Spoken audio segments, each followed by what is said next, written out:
Hemmenize salam dostlar, canınız sağmı, Daşoz'da, İlallı yolda, Meyli'de, Atkormuş'un tarafta öy satılıyor dostlar. Gelin siz bilen başta daş tövreni görkezeyin.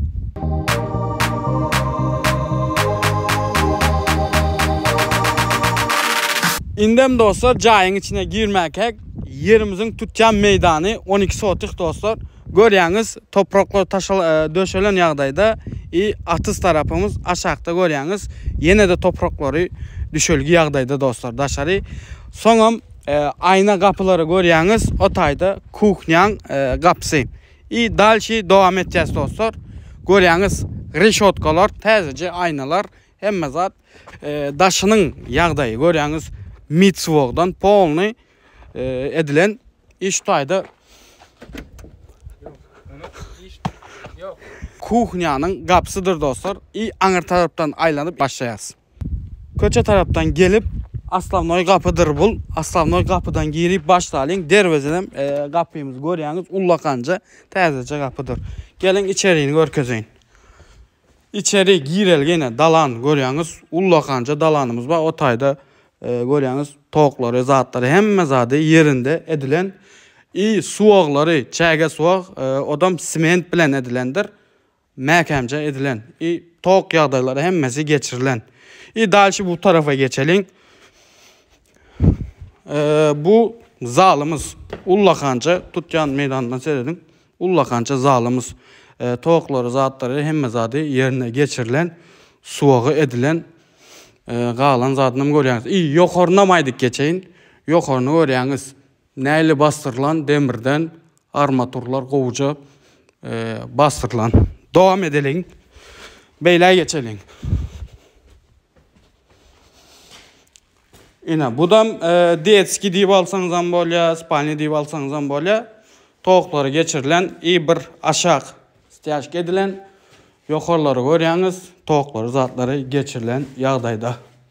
Aynı anlam görkez geçen şu arada yine açılya görüyorsunuz. Katı qoğu yağdayda tezece yoxor adam açılyandır gördünüz mü? Bunlarım bu sistemasan badır aynalam.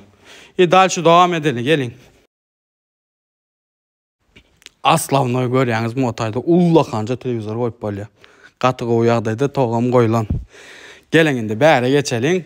Bären bir ştayını spalni deyip alalı ya da yeniden detski deyip alalı ya angarçeti spalni deyip alalı.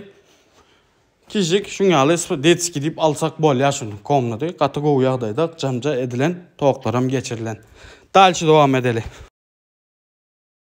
Ştayda bir komnat var. Bu komnatımızı spalni deyip alalı. Aslavnoy spalni.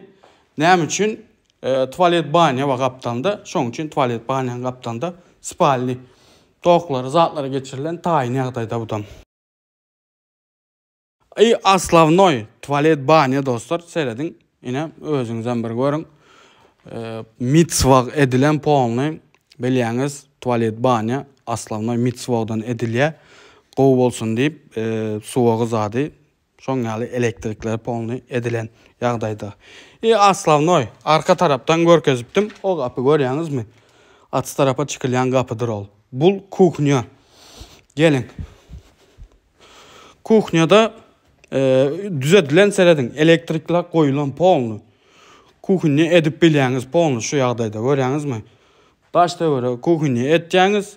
İberde stol zatlarınızı koyup arkayına oturup çay içer yalı yer edip bolya. Cayımızı gördünüz, tutcan meydanını gördünüz. İçinin suoğunu gördünüz, içinin hemme zatını gördünüz. Hemme zat edilen, şipırlar edilen, mitsuoqlar edilen hemme zatı gördünüz dostlar. İndem en kızıklı yeri dostlar. Cayın bakası $18.000. $18.000 satacak diye eyesi. İndem yine de bir varyant ba 2 komnatlı ya da 3 komnatlı daha şu şakardan şunyalı kvartiranız olsa adminam edip bilyen diye. O varyandan ba dostlar ya admin edip bilyeniz ya da $18.000 satın alıban bilyeniz dostlar. Haysi doğru gelse edip bilyeniz eyesinin nomerinden aşağıda koyup geçecek eyesi bilen özünüz canlaşıp neçe manat olya neçe dolar olya ona veryen mi buna veryen mi deyip öz eyesi bilen canlaşıp hemme zadı gürleşip bilyeniz dostlar. Näme diýä? Bizim videomuz göwnüňize yaran bolsa, sizden bir like, komentari, bizim ýangyşlyklarymyzy komentarida ýazyp geçiň. Näme diýä? Kanalymyza abone bolman, ýatdan çykarman, janyňyz sag bolsun. Indiki videolarda görüşýänçe, dawaýty dostlar.